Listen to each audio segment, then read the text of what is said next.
Hi there. Thank you very much for playing The Beginner's Guide. My name is Davey Wreden. I wrote The Stanley Parable, and while that game tells a pretty absurd story, today I'm going to tell you about a series of events that happened between 2008 and 2011. We're going to look at the games made by a friend of mine named Coda. Now, these games mean a lot to me. I met Coda in early 2009 at a time when I was really struggling with some personal stuff, and his work pointed me in a very powerful direction. I found it to be a good reference point for the kinds of creative works that I wanted to make. So just to start you off, this is, I think, the first game he ever made. It's a level for Counter-Strike. You can walk around here, by the way. And mostly it's just Coda learning the basics of building a 3D environment. But what I like is that even though he starts from the simple aesthetic of a desert town, he then scatters these colorful abstract blobs and impossible floating crates around the level. And of course, it destroys the illusion that this actually is a desert town, and instead this level becomes a kind of calling card from its creator. It's like a reminder that this video game was constructed by a real person. And it kind of makes you wonder, what was going through his head as he was building this? This is what I like about all of Coda's games. I mean, not that they're all fascinating as games, but that they are all going to give us access to their creator. I want us to see past the games themselves. I want to get to know who this human being really is. And that's exactly what we're going to do here. So, it's 2008, Coda starts making these games, and he never releases any of them. He doesn't put them onto the internet, he just makes them and then immediately abandons them, and they sit on his computer forever. And I think he really understood this image of himself as a recluse. At one point, he jokingly renamed his computer's recycling bin to Important Games Folder. So, this was just how he worked. He tended to crank them out one after the other without even really pausing to try to understand what he had just made, until suddenly one day, he just stopped. In 2011, that was it. He made his last game, and then he hasn't made another one since. And that's why I've taken this opportunity to gather all of his work together, is because I find his games powerful and interesting, and I'd like this collection to reach him, to maybe encourage him to start creating again. And if the people like you who play this also happen to find his work interesting, then I'm sure it'll just send that much stronger of a message of encouragement to Coda. So thanks for joining me on this. If you have a particular interpretation that I haven't mentioned here, or if you just need to get in touch, you can email me at daveywreden@gmail.com. Okay, that's about it for introduction. Let's take a look at Coda's first proper game. As each game is loading, I'll show you the date that it was completed. This first one was made in November 2008.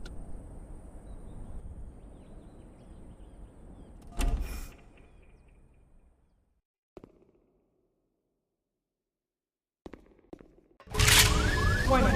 Whisper machine active. Shift destruction imminent. This game is called Escape from Whisper, and it's one of the more generic games you'll see from Coda.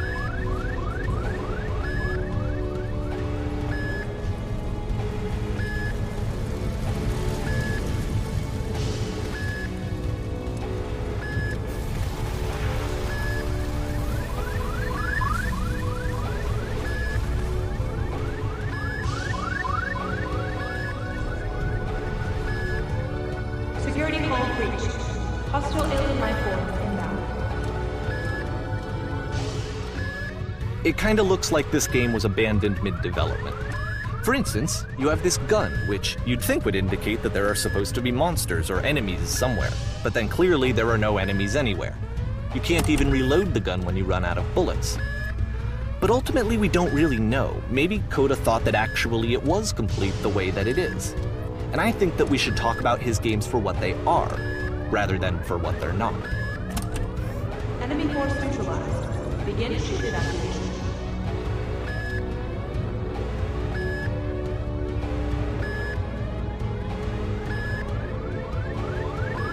I love how you can see the bottom of the universe from this room.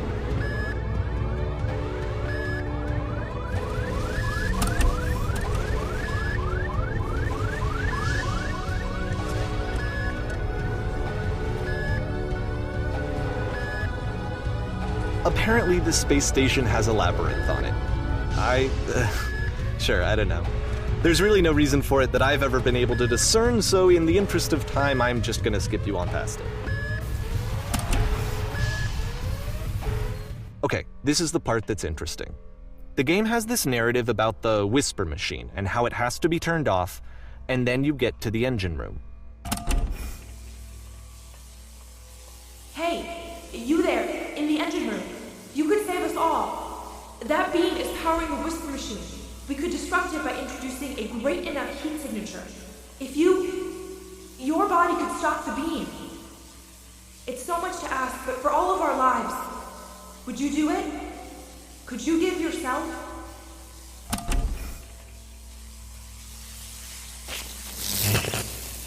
Let me pause here for a second. What you just experienced, stepping into the beam and then dying, is probably what Coda had initially intended when he was developing this level. But when he first compiles and plays it, something goes wrong. There's a bug somewhere. And this is what happens instead.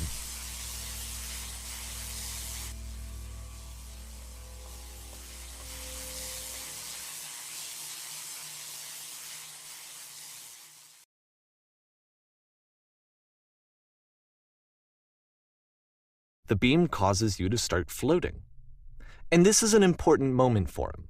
Because yes, this is technically a glitch, but Coda identifies something human about it, like how small it makes you feel in the face of this larger chaotic system.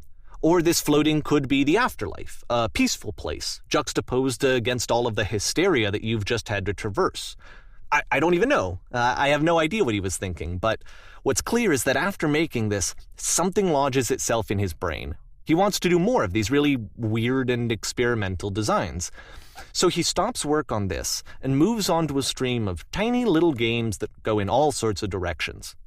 Let's go ahead and take a look at the first game he made after leaving this one behind.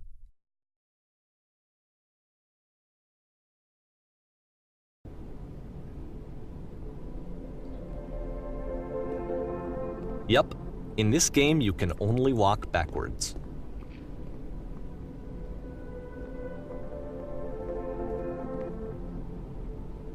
So it's a short and relatively minimalist experiment combining motion and narrative. It is less advanced than the previous game, but actually it seems to be more focused, more complete. Coda's trying to give it a unique voice rather than simply basing it on a pre-existing trope.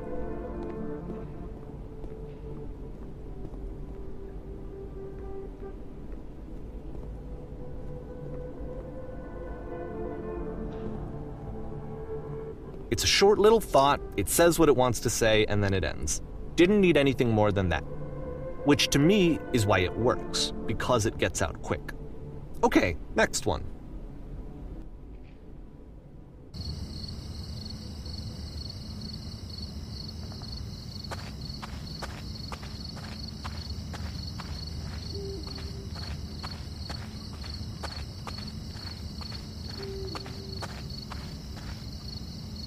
And that's it.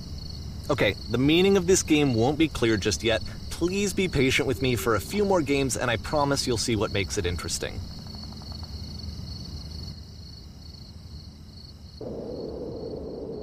Oftentimes, Coda would put bizarre titles like this one at the start of his games. I wish I'd known him at the time that he was making these early games. He would really only talk to me about his work as he was making it. Once he stopped work on a game, that was it. It was dead to him. And I don't agree with that at all, but what are you gonna do?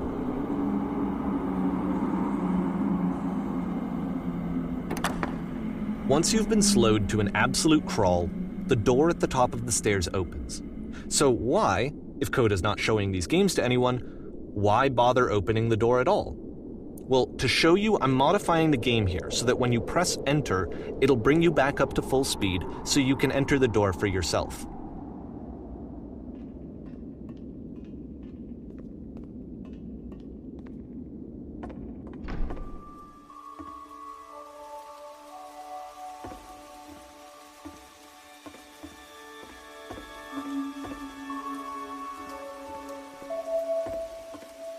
A room that's warm and nice and filled with little ideas for games.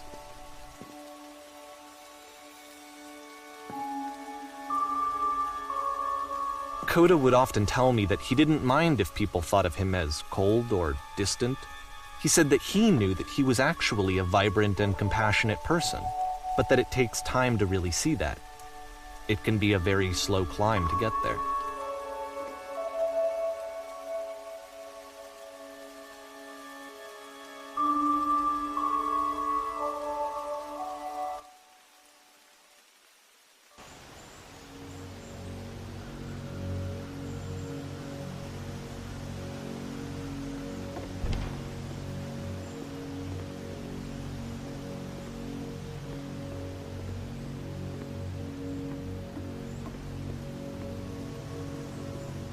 Well, this is new for Coda. It's an actual puzzle. Go ahead and see if you can solve it.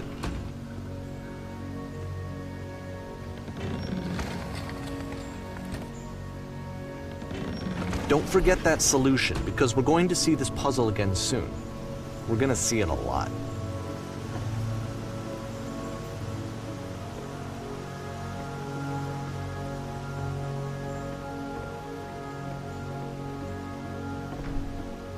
So that seems to be it, right? You walk down a corridor, you solve a puzzle, you get to the end. Simple enough. Alright, now I'm going to modify the game again so that when you press enter, it'll remove all of the walls from this room.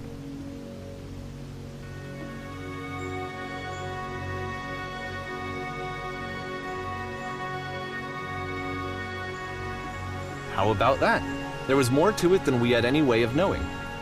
I actually find it funny that this game comes after the Stairs game, since they essentially convey the opposite idea. So, in the Stairs game, a dull exterior concealed a rich interior, and then, in this level, a dull interior hides this fantastic outer world. Either way, I think that the point is the same, is that most of the time you don't get to know what you're missing, or even that you're missing anything. That's not your role as a player. So if your role here is not to understand, then what is it?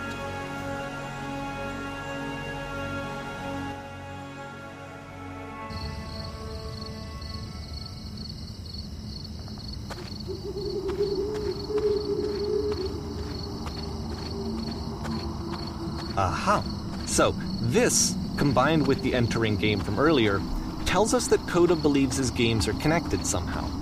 It could even be that the Stairs game and the puzzle game are literally connected in between this and the entering game. There's a bigger picture that all of his games are meant to play a role in, some larger meaning that we won't be able to grasp until we've seen all of them. And once we have, we can step back and start to understand what exactly that bigger picture is.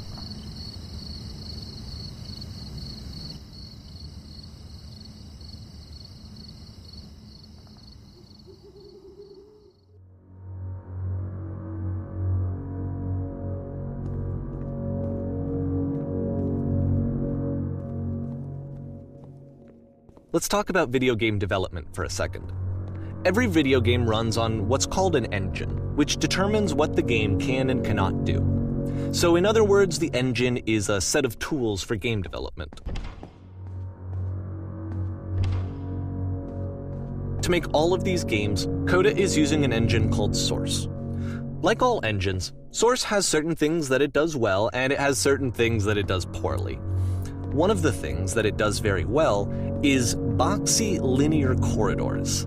That's why so many of Coda's games are set in these large, flat, empty rooms, is just because he's working with what the engine does well. The tools available to the creator shape what kinds of creative work they're going to end up making. You might consider paying attention to the architecture in Coda's games, to notice how they seem to stem from an engine that's very good at producing linear, boxy corridors.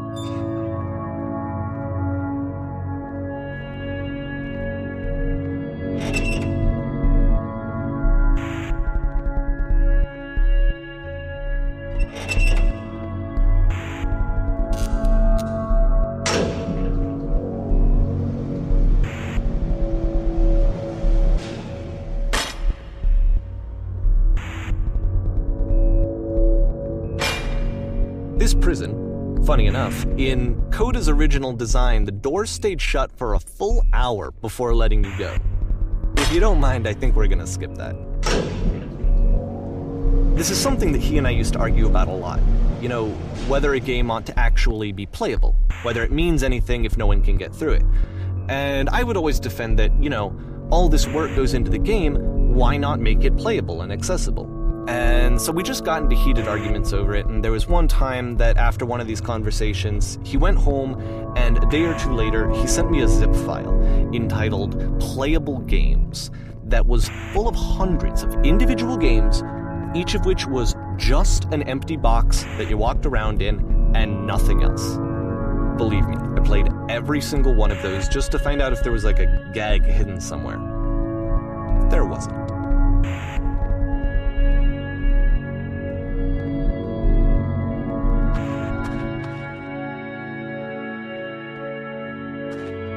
It's the puzzle again, with the exact same solution as the last time.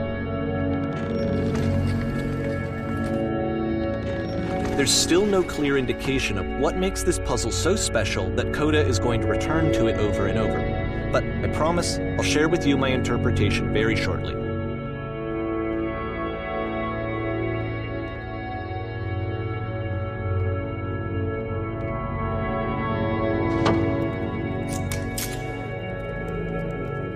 Here, Coda begins using a kind of dialogue system that he fashioned out of the engine's chat capabilities.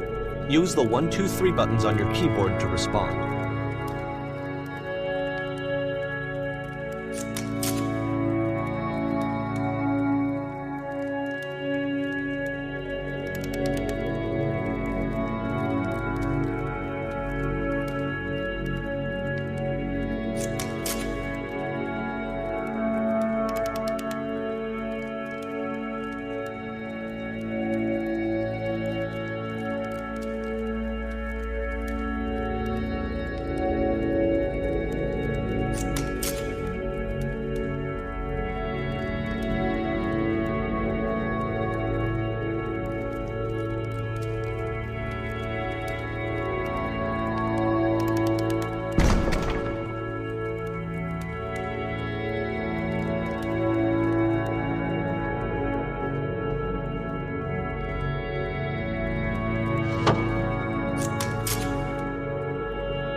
And so we make one last descent down to the final floor of the level.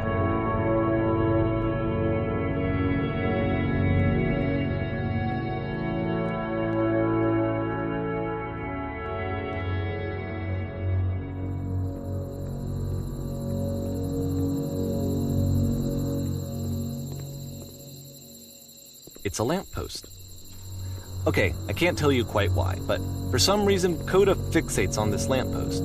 It's going to appear at the end of every single one of his games from here on out. I'll tell you what I think. I think that up to this point, he's been making really strange and abstract games with no clear purpose, and maybe you can only float around in that headspace for so long. Because now he wants something to hold on to. He wants a reference point. He wants the work to be leading to something. He wants a destination, which is what this lamppost is. It's a destination. We're going to see it in the work as well. His games are just going to become a lot more cohesive, a lot more fully developed, with more of a clear idea behind them. And as we go, that idea will get clearer and clearer and clearer.